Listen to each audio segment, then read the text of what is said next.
વિવાદ લગ્નની લાલચ આપી આચરાયેલા દુષ્કર્મ કેસની તો અમદાવાદના દાણી લીમડા વિસ્તારમાં યુવકે લગ્ન માટે લાલચ આપી યુવતી સાથે સંબંધો બાંધ્યા। બાદમાં યુવતી ગર્ભવતી થતાં લગ્ન કરવાથી યુવકે ઇનકાર કર્યો। અંતે સમગ્ર મામલે પોલીસ મથક સુધી પહોંચી ગયો અને પોલીસે યુવકને પકડી પાડ્યો। પોલીસ પકડમાં રહેલા આરોપી યુવકનું નામ દાનિશ અતાઉર રહેમાન શેખ છે, જ્યારે પીડિત યુવતી મૂળ બિહારની છે। 2025ના વર્ષમાં યુવતી અમદાવાદમાં પોતાના સંબંધીને ત્યાં લગ્ન પ્રસંગમાં આવી હતી અને તેની મુલાકાત દાનિશ સાથે થઈ। આરોપી દાનિશે યુવતી લગ્ન માટે લાલચ આપી અવારનવાર શારીરિક સંબંધ બાંધ્યા હતા। એ જે પરિચિત યુવક હતો એના દ્વારા અમને લગ્નની લાલચ આપવામાં આવેલી અને લગ્નની લાલચ આપીને અવારનવાર શારીરિક સંબંધ બાંધેલા હતા, જેનાથી જે ભોગ બનનાર છે એ પોતે ગર્ભવતી થઈ ગયેલ।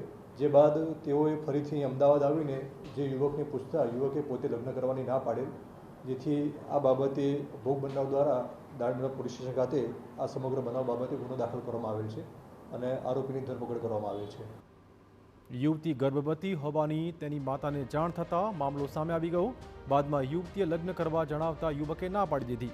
આખરે ગર્ભવતી યુવતીએ કંટાળીને દાણીલીમડા પોલીસ મથકમાં ફરિયાદ કરી છે। પોલીસે આરોપી વિરુદ્ધ બળાત્કારની ફરિયાદ નોંધી ધરપકડ કરી। પોલીસ હવે આરોપી વિરુદ્ધના મેડિકલ પુરાવા ભેગા કરવા માટે કામગીરી કરી રહી છે।